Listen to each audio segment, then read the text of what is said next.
England can cut their energy costs in half, so the people in New York could cut their energy costs in half. New York doesn't allow pipelines to go through. I don't know. There has to be some kind of a federal something that we can do there. But they won't allow pipelines to go through New York this for a long time. And they won't do any fracking in New York. And they won't take all of that wealth underneath and reduce their taxes. Wouldn't that be nice? They don't do it in New York. Somebody someday will explain why. They do it in Pennsylvania. They do it in Ohio. They do it in states right around New York. They don't do it in New York. They're sitting on a gold mine of energy. With unmatched skill, grit, and devotion, you are making America the greatest energy superpower in the history of the world. You're number one by far now. Right? And I want to thank the Marcellus Shale Coalition, the Ohio Oil and Gas Association. Oh, I love Ohio. I love that state. Ohio.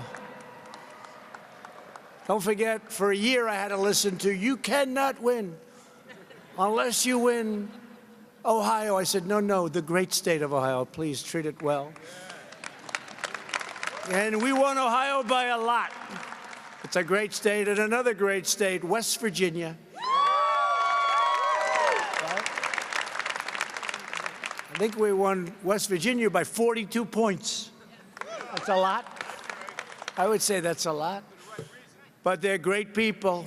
And West Virginia Oil and Natural Gas Association, I want to thank you for the invitation to be here today. Two great groups.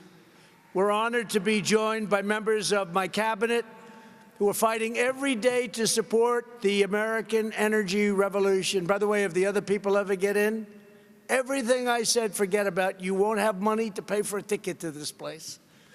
You'll all be out of business very quickly.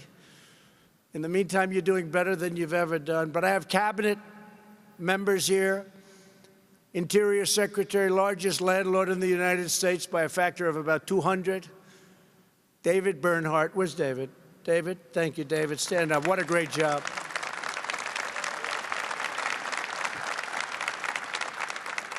It's basically the landlord to about half of the United States. A friend of mine, a great gentleman, he's going to be leaving, and I'll tell you, there's one that's going to do well, but he's been right from the beginning. We're almost 3 years now. Energy Secretary Rick Perry. Rick, great guy. Great guy, great competitor. I ran against Rick. He was nasty. He was tough. He was tough, but he was a gentleman. And when he decided that it was time to do something else, there was nobody that could have been nicer. He's been a tremendous asset to the administration. And he was a great governor of Texas. And he's been a great job with the energy. And that includes nuclear energy. Really fantastic job. Thank you, Rick.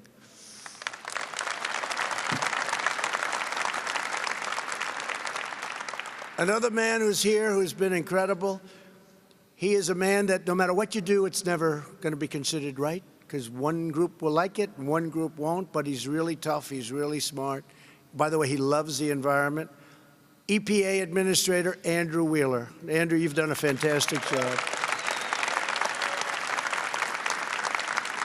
And he's right now working on small refineries, getting them everything they need to stay, because it's a highly competitive business. We want to keep them really prosperous and keep them in business. And so I know you're working on that. And he's dealing with them, I think, this week and next week. And you'll hopefully have something for the small refineries. Anybody here from small refineries? Yeah, a couple. Not too many. Oh, forget the small refineries. We don't have. Now, you're going to take care of those small refineries. They're great people, right? And they've really been incredible for our country. Several outstanding members of Congress. These are warriors. These are people that fight with me all the time on the witch hunts. I've had the Mueller witch hunt, the Russia witch hunt. I have witch hunts every week. I say, what's the witch hunt this week? They can't beat us at the ballot box. They cannot beat us at the ballot box. So they want to try and beat us the old-fashioned way, which is not very nice. They are a nasty group of people. And, you know, it's very interesting. You look at what's happened and what's been doing, and all the things we've done, and we have to get USMCA done. and they don't want to put it up for a vote.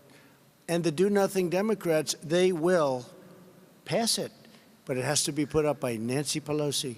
So let's see what happens, but I think they're going to put it up because everybody wants it, and I think ultimately they're going to do the right thing. But it's all ready to go. It's approved by Mexico. It's approved by Canada. It's approved by everybody that has to be approved. We have to give it a vote. It's been sitting for a long time. A lot of money wasted, a lot of jobs wasted. It's going to have a tremendous impact.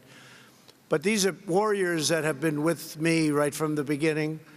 A friend of mine, Mike Kelly, Congressman Mike Kelly. Mike, stand up. Great job, Mike. A man with the greatest name in show business, Guy Reschenthaler. Now, anybody can get elected to Congress with that name. You got to be one hell of a talent. When you can have that name and get elected, I'll tell you what. But he's a warrior. They're all warriors. This group is incredible. I won't say it about every group. Some aren't warriors, but this group is incredible. It's called Pennsylvania. It's in the genes. It's in the blood, right? It's in the blood. Another terrific guy who is always there, Lloyd Smucker. Thank you, Lloyd. Great job. G.T. Thompson. We have them all today, huh? G.T. We have them all. The great John Joyce. John, thank you. Great job. Thank you, John. Dan Muser. Thank you, Dan. Thank you. That looks like Cary Grant, doesn't he? Have you ever been told that there? It's not a bad compliment, I must say. Today we have Tom Arnold. And those days you had a little different. Those days you had Errol Flynn, Cary Grant, a little different. But today we're doing better in so many different ways. And, of course, somebody that fights like you've never seen before, Fred Keller. Fred. Thank you, Fred. Great. Doing a great job. Thank you all. I mean, these are fantastic people. And David, where's David? Is he there? Where's David? What happened to him? We won't mention his name. He's in the back. Pretend that I didn't say it. When I last spoke at this conference in 2016, American energy was under relentless assault from the previous administration. You know that so well. More than a third of all of the coal mining jobs had vanished. A moratorium had been placed on new coal leases on federal land. Drilling and mining on federal lands was blocked and restricted at every turn. Desperately needed pipelines were obstructed and denied. Federal regulations and bureaucrats were working around the clock to shut down vital infrastructure, projects, bankrupt producers, and keep America's vast energies and treasures buried deep underground. They didn't want to let you go get them. So good for the American people in so many ways. I promised that as president, I'd unleash American energy like never before, because our natural resources do not belong to government. They belong to the people of this country.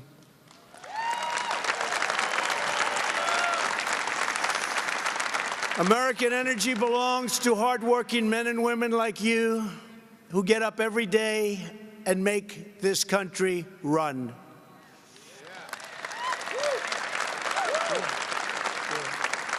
Today, I'm proud to declare that I've delivered on every single promise I made to this conference 3 years ago, and much, much more. Everyone.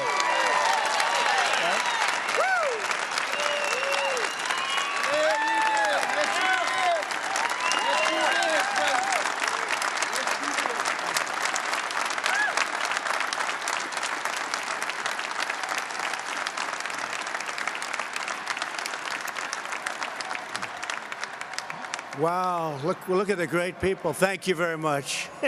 4 more years. Why don't you drive them crazy? Go 16 more years, you'll drive them totally. 16 more years. Thank you. Thank you. We're now energy independent. Who would have thought that? That wasn't going to happen for a long time. We've ended the war on American energy. and we've ended the economic assault on our wonderful energy workers. You were under assault for a long period of time, but no longer. No longer. That's why we have to keep it going. Because if you talk about assault, it was nothing compared to what would happen if one of these people got in office. What they would do to you would be unthinkable. And what they do to this incredible profession that you're in, but this segment of the economy that's so big and so vast and so many jobs would be just absolutely terrible. Hard to believe they're even talking the way they're talking. And in many ways, I think it actually would be worse than they're even saying it will be. In the process, we set off an economic boom of truly historic proportions, bringing prosperity back to cities and to towns all across America. Not only energy. Energy was just the first step in so many other ways, but without energy, it all doesn't happen. In my first week in office, I approved permits for the Keystone XL and Dakota Access pipelines.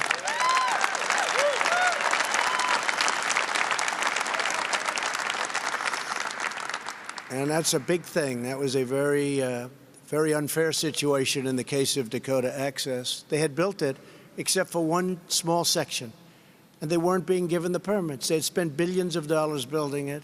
One small section where it connects, they were not going to get the permits. And I gave them the permits, and they got it built, and it's been operating now and very successfully. And a lot of jobs and a lot of everything else. And a lot of clean environment, because that's what it is. And with Keystone, same thing. They have everything they need. They need a couple of little extra ones in one or two states, one state in particular, and they'll start. And it's a combination of 48,000 jobs on top of everything else. We canceled the last administration's so-called Clean Power Plan. Sounds nice, but it wasn't nice. It was a disaster.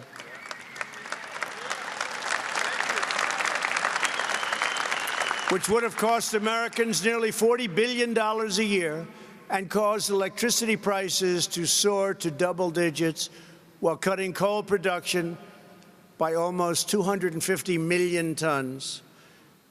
We repealed the Interior Department stream protection rule, which was a disaster. It sounds so beautiful. It sounds so beautiful, and it was so bad, which would have cost businesses $1.2 billion and was a backdoor attempt to destroy the American coal industry, which is now starting to thrive again, which we're very happy about.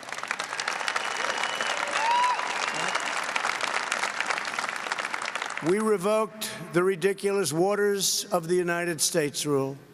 No longer will federal bureaucrats be allowed to micromanage every public pond and drainage ditch on private land.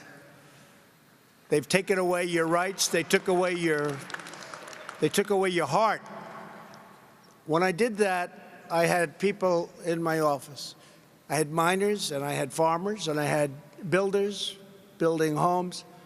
And many of them were tough, strong men and women, and almost all of them were crying. They said, "Sir, you've given our life back to us." I did it in Minnesota with the Iron Range. Minnesota, we gave them back the Iron Range. That was closed by President Obama. Someday they'll explain why they closed it. Finest iron ore in the world, they say. I withdrew the United States from the terrible one-sided Paris Climate Accord. It was a total disaster for our country.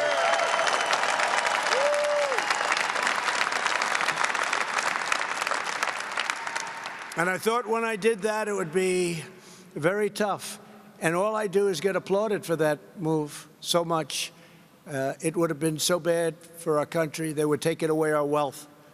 It was almost as though it was meant to hurt the competitiveness of the United States. So we did away with that one.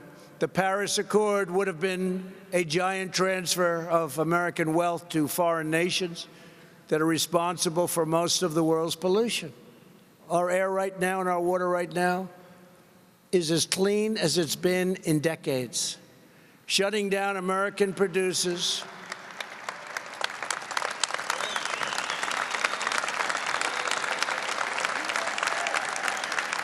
The Paris Accord would have been shutting down American producers with excessive regulatory restrictions like you would not believe, while allowing foreign producers to pollute with impunity. They were allowed to do what they were doing. I'm proud that today the United States is among the very cleanest air and drinking water on earth, anywhere on earth. And we're going to keep it that way because everybody in this room, you're in the energy business, but you want the same clean water and same clean air that I do, that my family does, your family. So I just want to thank you. It's really incredible, but we're at a very, very good point environmentally right now. What we don't do to punish, thank you. Thank you. What we won't do is punish the American people while enriching foreign polluters, because I can say it right now, and I'm proud to say it, it's called America First. Finally, it's called America First.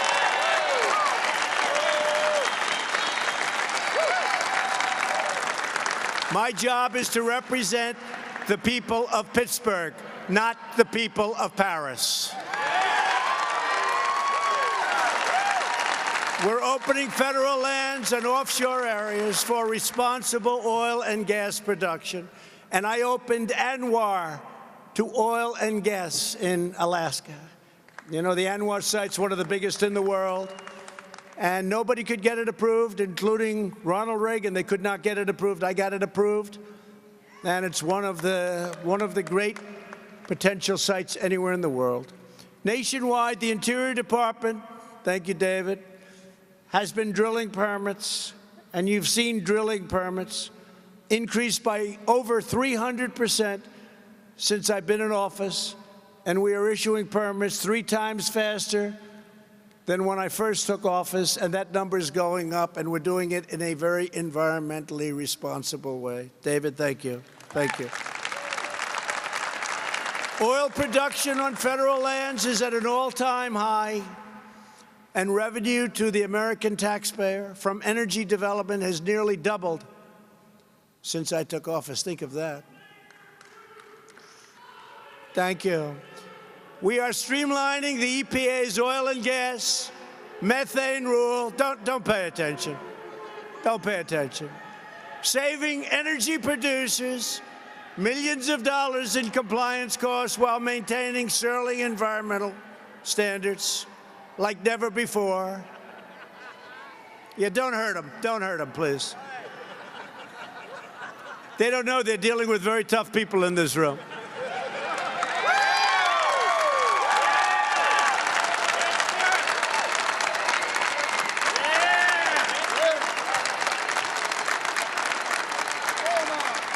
They don't know who they're dealing with. They don't know who they're dealing with.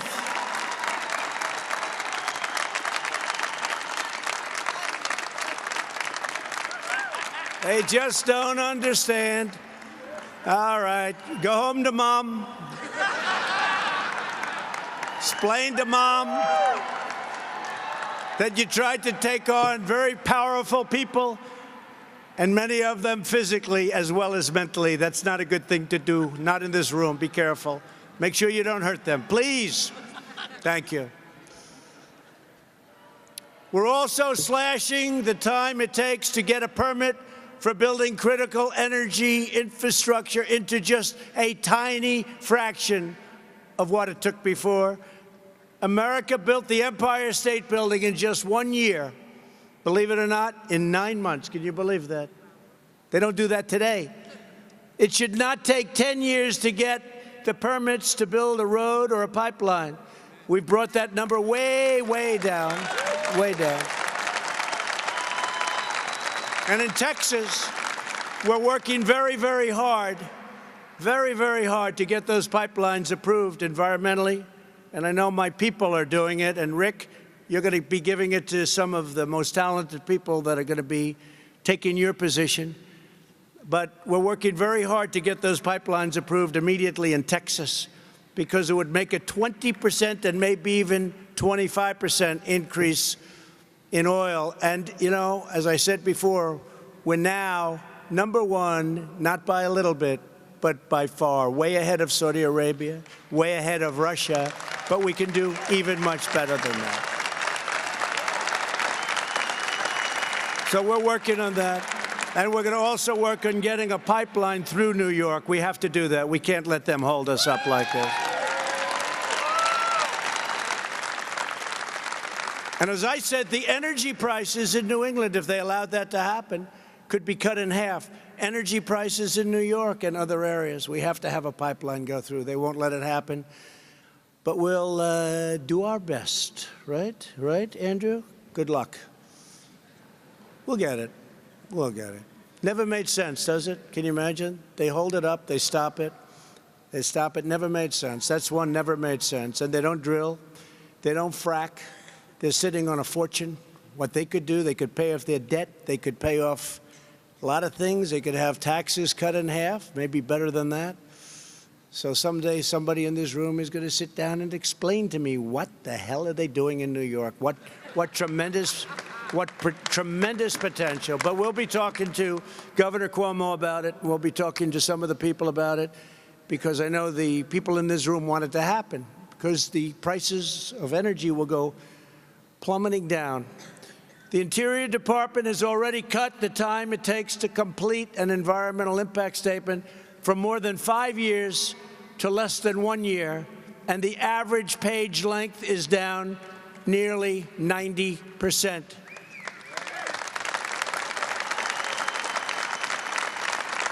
I know all about environmental impact statements. I've done many of them. And then I see the same consultants that I'm paying up in places like Albany and different capitals of the states. And they're working to make the rules much tougher so that we have to hire them to get our permits. But we're trying to cut it way, way back, because I want you people to be able to move fast. And you know what? If you have a bad project, if you have a bad road, if you have a bad pipeline, if you have a bad well, I don't want you to get the permit. But you don't have to wait for almost an entire lifetime to be told no. We'll tell you in a year or less. And if you can do it, we'll tell you in a year or shortly more than a year. But we've brought roads. I mean, roads are under consideration for, we have roads 21 years, 22 years. They end up costing many, many times more. Instead of a straight line, there's one particular road. It looks like this. If you've had a couple of drinks, you're in big trouble. It ended up costing many, many, many, many times the cost. Took 21 years to get approved, and they circled the nesting of, you know, things you want to save, you want to help, but you also have to worry about ourselves. So they have a road, instead of a straight line, they have a road that looks like the Indy Speedway. It's not a good situation, and we're trying to do away with that. And we're very close to getting it. But permits that took 17, 18, 19 years, we think we can get. We're down to 2 years, and we think we can get it around 1. And you may get rejected, folks, but it's going to be fast. I have a friend who's been waiting 22 years to get a permit for something. I said, you know, he's devoted half of his life to getting one permit. And then in many cases, you don't get them. They vote no by a vote of 3-2. Guy spent 22 years. Told him, I said, you got to find another profession. But now he doesn't, because we're moving those time limits up like nobody can believe. At long last, we're reclaiming our American heritage as a nation of builders. You were stopped from building. They really stopped you. They really stopped you from building. You know what I mean. And with the help of our pro-energy agenda, and by the way, you'll never have another president like me. Okay, we'll never have. That's for sure. You'll never have another president that's going to do this stuff, because I was a builder. It's what I did the best. I built. I really built good. I built under budget. I built ahead of schedule. You don't hear those words too much in government, but I built. And I understand what you go through. I understand how you're ruined, how you're destroyed. I also understand how bad it is for our country. But all of you here today have achieved something that everyone said was impossible. You've helped make America the #1 producer of oil and natural gas on planet Earth, by far.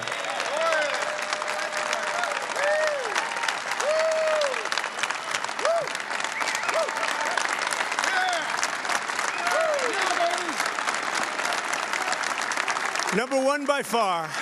Number one by far. And think what that means for jobs. Think what that. I just left Louisiana recently, and we opened a $10 billion LNG plant.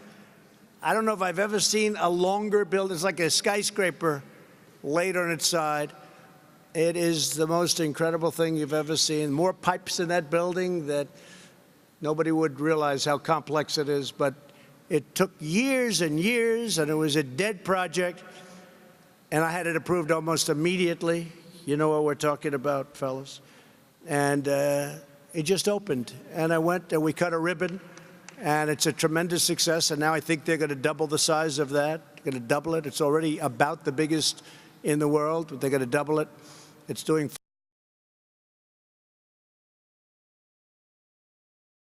All right, everybody, we just lost President Trump in Pennsylvania. I have no idea how or why. I'm going to try to find the live feed from another source. If I can't, well, I'm going to try as hard as I can. Meanwhile, we're taking a live look at the U.S. Capitol. Let me see what I can do.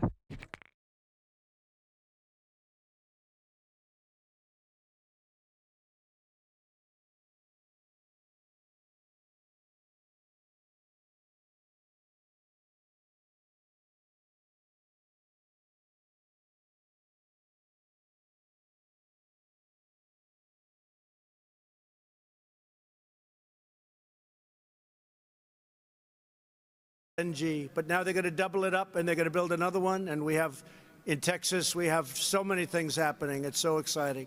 We have a tremendous potential in our country. People don't realize. They think we're doing well. When these trade deals become ripe, when we get them finished with China, this is good for 200. What a horrible. Fantastically well. When we get them finished, essentially terminated it, redone it, brand new deal. You guys know, and it's now a really great deal. But that was a disaster. 250,000 jobs it will produce, I remember her saying. And then it turned out that it was for a different country. We don't like those deals, do we? For the first time in more than 60 years, we are an exporter of natural gas, and our net energy imports are the lowest level in more than 60 years.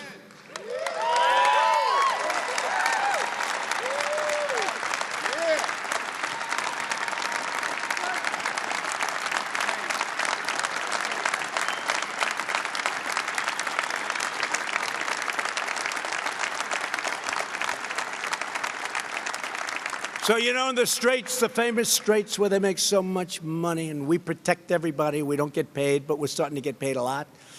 But, you know, other people need those Straits. We don't need them much anymore. They were saying, how come American ships are doing so well? Because we don't have too many of them going over there anymore. Isn't that amazing? We don't have too many of them. Dangerous territory. We don't have too many of them going over. My administration has more than doubled approvals for LNG exports, and it's going much, much higher than that in the pipeline.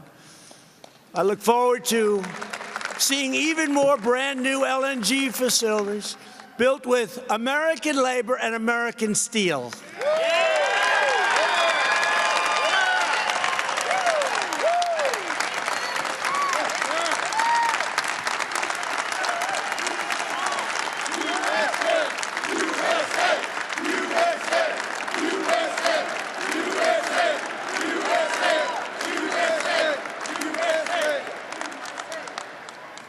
You know, with the pipelines that we approved, I said I want them to use American steel, like on Keystone. I said I want them to use American steel. And they came to me, they said, so we have a problem. They already bought it. They've got it. They just can't get their permits. Can you believe it? They had the pipeline. And so it was a little bit tough to say, bury it, and we went. So I gave them a little break. What am I going to do? But we'll write right on the bottom. Somebody said, well, that's a little bit complex. I said, no, it's not. Give me a pen. You must use American steel. And we're doing that more and more and more. Right? Our guys are doing that. To restore American manufacturing, we're reversing decades of disastrous trade policies that devastated our working-class communities. Pennsylvania lost 1 in 3. Can you believe that? And it's actually a higher number. We want to be conservative because with the fake news, I have to be very conservative. Otherwise, they'll say, he didn't tell the truth. He didn't tell the truth. So we're very conservative with these numbers, the fake news. But Pennsylvania lost more than 1 in 3 manufacturing jobs after a twin disaster took place, and that's NAFTA and China's entrance into the World Trade Organization. That was a disaster. China was mainlining, and then all of a sudden it went up like a rocket ship because of a certain politician that came up with the idea for the WTO. That was not a good idea. May have been worse than NAFTA, and I never thought anything could be worse than NAFTA. We're standing up for our great workers, and America is winning, winning, winning once again, and we're winning. We're winning, and we're respected again. We're respected. You know, respect is a part of winning. We're respected again as a country. We're not laughed at, and it's getting more and more that way, and you know it, and I know it, and you know, most importantly, other countries know it. They know it. After losing 60,000 factories. So when I first saw that number a few years ago, I said, that can't be right. I got to be careful because I have these people back here. And they'll say, it's not 60, it's like 5, right? It's 60,000. So I had it researched and checked. And you know it's right when they never correct you. I've been saying it for years. It's true. It has to be right. Otherwise, they'd say, he's not telling the truth. But after losing 60,000, it's not even possible to believe that much. 60,000 factories under the previous 2 administrations, we've now gained nearly 10,000 new factories under my administration, under the Trump administration.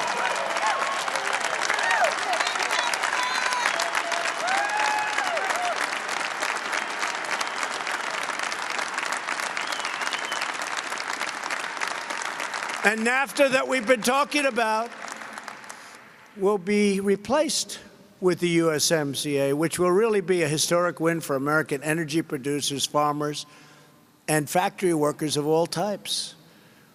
The do-nothing Democrats in Congress, including Democrat Connor Lamb. This guy talks so nicely about me. He's like got my policy. Except for one problem. He never votes with me, never, ever, ever. They want to take away your guns. Connor Lamb wants to take away your guns. They want to take away your energy, that one you know, right?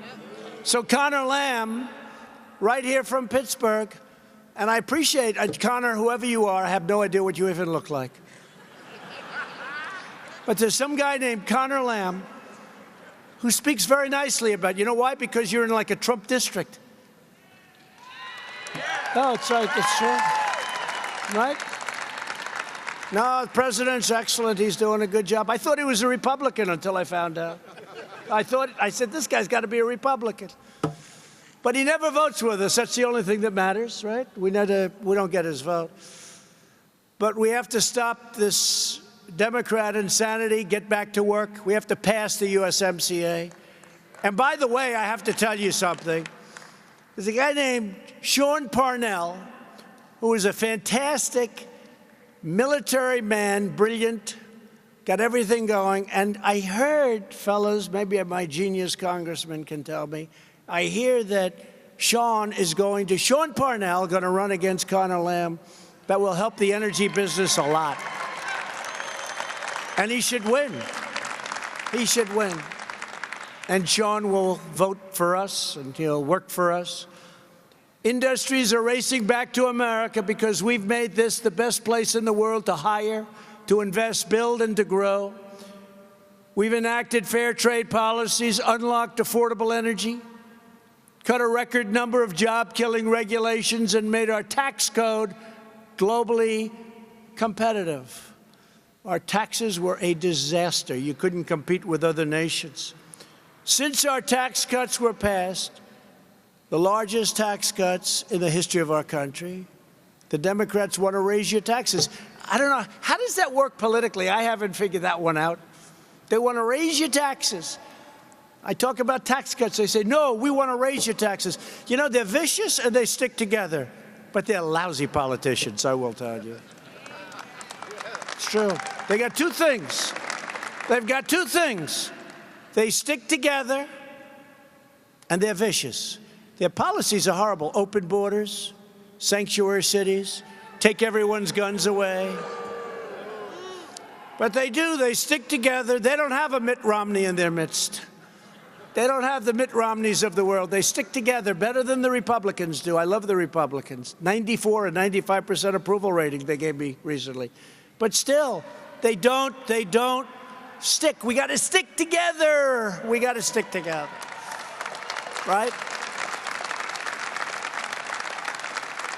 Since our tax cuts were passed, nearly $1 trillion have returned from other countries back home where it belongs. Think of it. We've gotten $1 trillion with a T, $1 trillion back from overseas, from other countries, that instead of spending the money over there, the reason was it was prohibitive. You couldn't do it. It was bureaucratically impossible, and the tax rate was so high, nobody would do it. Now the money is pouring back into our country. They're using it for lots of different things. $1 trillion is going to be much more than that. Massive new investments are bringing thousands of energy jobs to states like Ohio and West Virginia that we mentioned, that we love. New Mexico, which I think we're going to win. You know why we're going to win New Mexico? Because they want safety on their border. And they didn't have it. And we're building a wall on the border of New Mexico. And we're building a wall in Colorado. We're building a beautiful wall, a big one that really works, that you can't get over, you can't get under. And we're building a wall in Texas. And we're not building a wall in Kansas, but they get the benefit of the walls that we just mentioned. And Louisiana is incredible. We have a great race in Louisiana. The governor turned out to be not very popular. We have a race between a great Republican and a governor that has not done a good job. High taxes, horrible insurance. They can do so much better. We have a great Republican running in Louisiana. You've been watching that the last week. Indiana, Michigan, Tennessee, Pennsylvania, so many states. Such potential for growth. 2 months ago, I traveled to Beaver County, not far from us today, where Shell, anybody here from Shell? Shell. Where Shell is making the largest investment in Pennsylvania's history. Think of that. That's a big investment. Their gigantic new petroleum plant and petrochemical plant, it's the biggest, one of the biggest in the world, will create more than 600 new Pennsylvania jobs and thousands of construction jobs, and provide a tremendous boost to the local economy, to put it mildly. A similar $10 billion investment will soon, we believe, got to get a little more push, be coming to the great state of Ohio. They'll like that. Great people in Ohio. Great. And our goal is to bring 100,000, that's a lot of jobs, energy jobs, to Appalachia, and to rebuild this magnificent region. And it is a magnificent region with magnificent people, which was forgotten for too long by the Democrats. And they get votes. The Democrats would get votes. And remember what I said. What do you have to lose? I said it to Appalachia, and we did tremendously. I said it to our great African-American community. I said, what do you have to lose? You have the most crime. You have the worst education. You have the lowest home ownership. You have all these horrible statistics I'm reading. And then I said, what do you have to lose? Now the African-American community has the lowest unemployment numbers in the history of our country. They have the best employment numbers in the history of our country.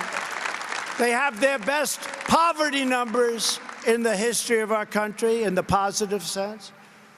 And I think we're going to do great with the African-American community and the Hispanic community, which has its best numbers that they've ever had. Their median income, Hispanic, median income is the highest it's ever been, over $50,000 per person.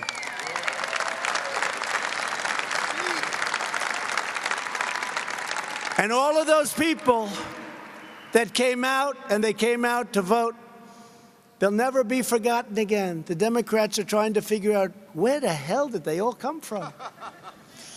It was something. You know, a number just came out. I don't know if you saw. Moody's, respected. And it said that under the Bush administration for 8 years, median household income went up $400. That's over 8 years, okay? So remember, $400, 8 years. Under President Obama, median household income went up $975 over 8 years. Over your favorite president, President Donald J. Trump, median household income for 2.5 years. So remember this, 8 years, 400 bucks, 400 bucks. You don't even, that gets wiped out by inflation. $400, $975. In 2.5 years, our number is $5,000 plus $2,000 for the tax cuts, $7,000.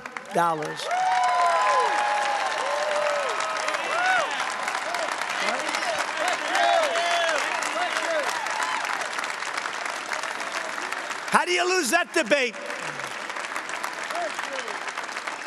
How do you lose that one? When you're up debating, how do you lose those debates? But we're very proud of those numbers, very, very proud of what's happened with unemployment for African American, for Asian and Hispanic. The numbers are the best in the history of our country. With American energy once again powering our prosperity, the United States has the hottest economy, recognized by everybody, anywhere on earth. These leaders from other countries, prime ministers, presidents, kings, queens, and dictators, they just don't want to be known as a dictator. Actually, some do, but they don't want to be known as a dictator. But they come in and they say, President, we'd like to congratulate you on the economy. They're trying to copy us. They say it won't work.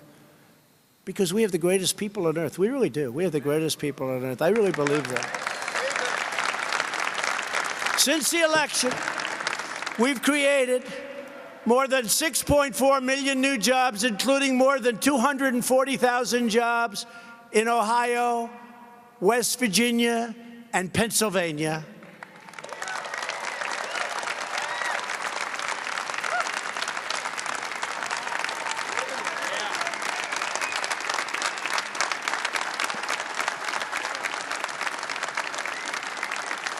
A beautiful number is that more than 2 million Americans have been raised out of poverty, taken out of poverty. Wages are rising, and they are rising the fastest of all. A lot of you people are going to like this, for the blue-collar workers, the best proportion of anybody. Blue-collar. In the first half of this year, wages for the lowest income workers increased by more than 6%, an unheard of number. Unemployment is at the lowest rate in more than 51 years. Joining us today are a few of the hardworking Americans who are thriving thanks to America's booming energy sector. Andrea Brownlee owns and operates a trucking company that services the natural gas industry. Andrea, she's seen growth in her company. She's seen growth in the energy industry like she never thought was possible. Could you come up and say a few words, please, Andrea?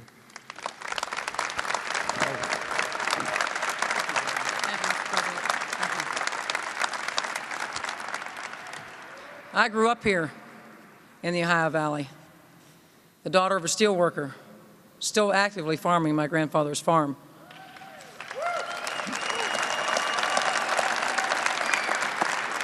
I own Brownlee Trucking, a small business providing logistics services to the ever-growing natural gas industry here in western Pennsylvania, which has allowed us to provide more jobs and opportunities to provide quality health insurance and benefits for our employees. Because of the policies and support of natural gas, We have seen amazing growth in the industry and a future with good-paying jobs for our children here at home in Western Pennsylvania. Thank you.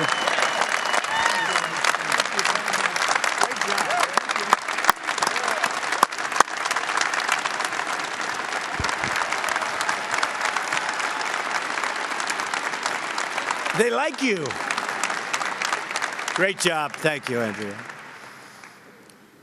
Rolly Kogan is a biologist and president of the Keystone Elk Country Alliance. I assume that's no relation to the Keystone Pipeline. It's supposed to be a great charity that works to conserve Pennsylvania's beautiful elk population. Rolly, I wish you'd come up and tell us a little bit about your partnership with the energy industry and how it's been so incredible for American wildlife. Rolly, please. Thank you. Thank you.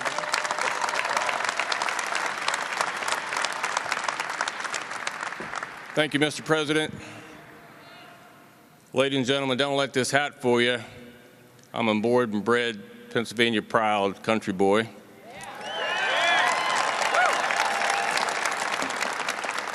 Energy and conservation, what do they have in common? Strong partnerships and a stewardship ethic. About 2 hours north of here is a 2 million acre block of public land. And by the way, I came down here yesterday in a vehicle powered by compressed natural gas. Yeah. 2 million acre block of public land 2 hours north of here called the Pennsylvania Wilds. It's the size of Yellowstone National Park. It's the home to the easternmost wild elk herd in the United States, Pennsylvania's elk herd. In my career as an elk biologist, I have worked with this industry for 37 years. We enhanced pipelines, we lined, we fertilized, we mowed, we planted high-quality forage for elk and other wildlife. Pennsylvania's elk herd has grown from less than 100 elk in 1982 to over 1,100 elk today. And elk are a big attraction. Thank you. Elk are a major attraction. The Keystone Elk Country Alliance is a Pennsylvania-based 501c3 wildlife conservation organization. We operate and manage the Elk Country Visitor Center in Benezet. We do that in partnership with the Commonwealth of Pennsylvania. Since opening the Elk Country Visitor Center in September of 2010, we have welcomed over 3.3 million visitors to our front door. Thank you. Those visitors generate $250 million annually in economic development, primarily in food, transportation, and lodging. The natural gas industry has been a longtime supporter of Pennsylvania's elk country. They have contributed significant dollars to Pennsylvania's elk country and also to the Keystone Elk Country Alliance's educational programs as well as our habitat projects. But most compelling to me are the leaders of this industry, the people I'm looking at right now. They care deeply about our natural resources. I've watched it for 37 years. They care deeply about our environment because it's who they are. They're from Pennsylvania, they're from Ohio, they're from West Virginia, they're from all over this country. They go on vacation in our natural resources, they take their families there. That's where they go to disconnect. I have all the confidence in the world that they're going to continue to be good stewards of our environment.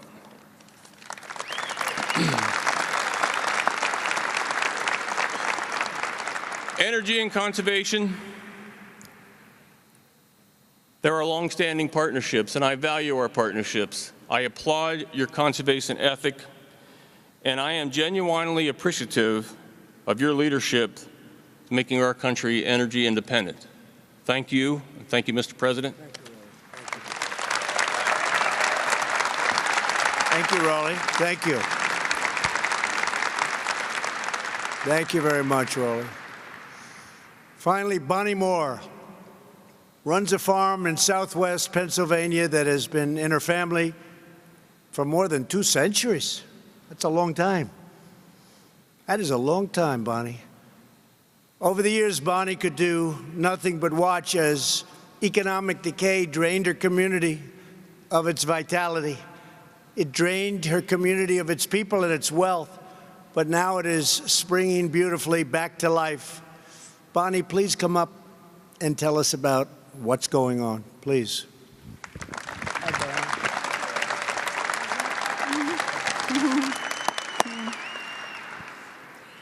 I have lived in Washington County, PA, all my life on the Moore homestead. Prior to this administration, the area was declining in jobs and population. The farmers had to work an outside job to support their farms. After this administration unleashed regulations on the oil and gas industry, our area boomed.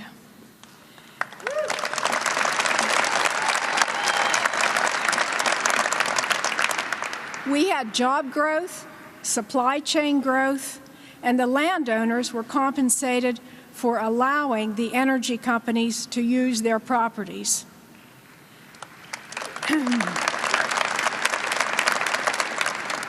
As a result, it has helped many landowners, including ourselves. We were able to purchase another adjacent farm with the compensation these energy companies provided, updating buildings and equipment. I want to thank President Trump and his administration for revitalizing and saving our area and America.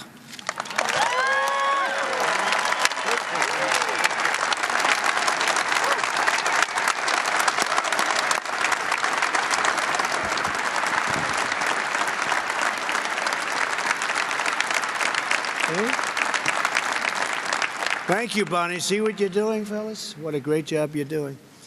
Thank you very much, Bonnie. A thriving energy industry not only benefits hardworking Americans like Andrea and Raleigh and Bonnie, who live in shale country, it's also an enormous benefit to citizens all across our country, all across our land. According to the Council of Economic Advisors, who cannot even believe the numbers and the success that we're having, the astonishing increase in production made possible by shale and the shale revolution saves Americans $203 billion every year, or $2,500 for a family of 4 in lower electric bills, lower prices, and at the gas pump. So now you can add that $2,500 onto the $7,000. I think I'm going to do that from now on, if you don't mind, Mr. Congressman. I think we're going to do that because now you add it on, and you're getting close to $10,000 a year compared to $400 and to $975. That's a big difference. I think we have to add it on. We'll add it on, right? Why not? But despite these terrific benefits, many politicians in our country are targeting your industry and your jobs for literally total destruction. Whether you like it or not, that's where they're going. I don't know, is it on purpose? Is it stupidity? Is it through evil? How could it be possible that they do this? Virtually every leading Democrat has pledged to entirely eliminate fossil fuels, wiping out American production of oil and coal and natural gas, and by the way, jobs. These Democrat plans would obliterate millions of American jobs, devastating communities across Pennsylvania, and bankrupting families all across our nation. As long as I am your president, that will never, ever even come close to happening, not even a chance.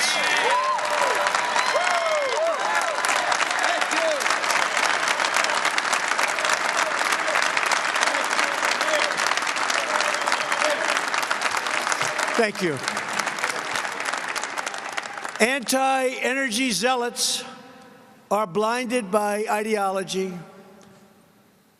Democrats want to ban shale energy, but shale energy has reduced America's carbon emissions by 527 million metric tons per year. So what are they doing? A much better record than the European Union, which is always telling us how to do it. We should be telling them how to do it based on our economy. The radical policies of Democrats in Congress would result in massive layoffs, exploding energy prices, and a gigantic gift to our foreign adversaries. Oh, they want us to do it so badly, because our businesses would no longer be competitive with their businesses. Some people think that that's why they come out with all of these schemes. Our vision is the exact opposite of what they want to do. Our vision is pro-worker, pro-jobs, pro-family, pro-energy, and 100% pro-American.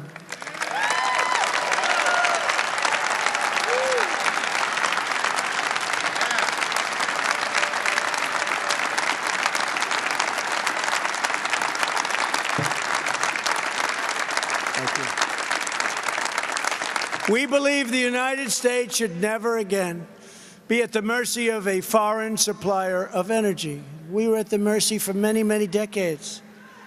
We are committed not only to energy independence, but to American energy dominance.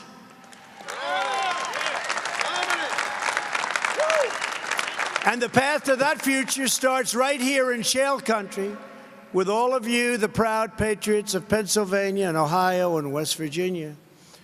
You've always been loyal to America, and I will always be loyal to you. The job you've done is incredible.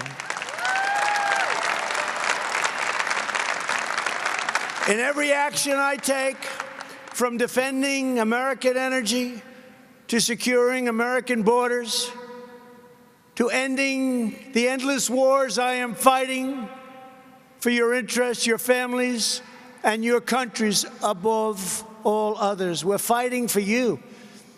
We have to fight for you, and we're fighting for you, and remember that, above all others. We were calling it Make America Great Again.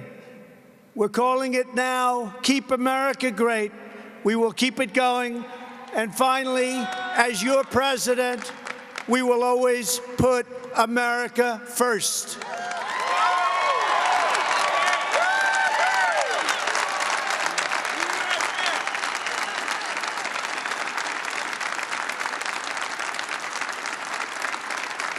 Thank you. From the first days of our nation, the true sources of American greatness has always been hardworking, faithful citizens just like you. The extraordinary workers of this region are the ones who forged the steel that shaped our city skylines and mined the coal that powered our industries. They farmed the fields, manned the assembly lines, and loaded those rail cars. They gave their best each and every day to build the proudest and mightiest nation the world has ever seen, and we have never been stronger economically, militarily, than we are right now. Our military has been completely rebuilt.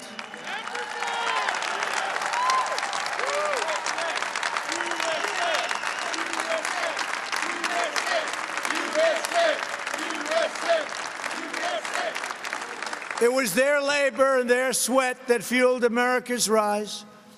And it's your sweat and your skill and your soul and your love that are fueling the greatest comeback by far in American history. That's what we're doing. Greatest comeback we've ever seen. We are stronger today than ever before, and we will be even stronger tomorrow. You have to see what we have planned for our great country. Because we are one united team, one united people, and one United States of America. I will never stop fighting for you, because I know that you are the ones who are rebuilding our nation. You are the ones who are restoring our strength. You are the ones renewing our spirit, and you are the ones who are making America greater than it has ever been before, and it's not even close. And congratulations to all of you, our great energy people for what you've been able to accomplish, especially in the last 3 years. Thank you, God bless you, and God bless America.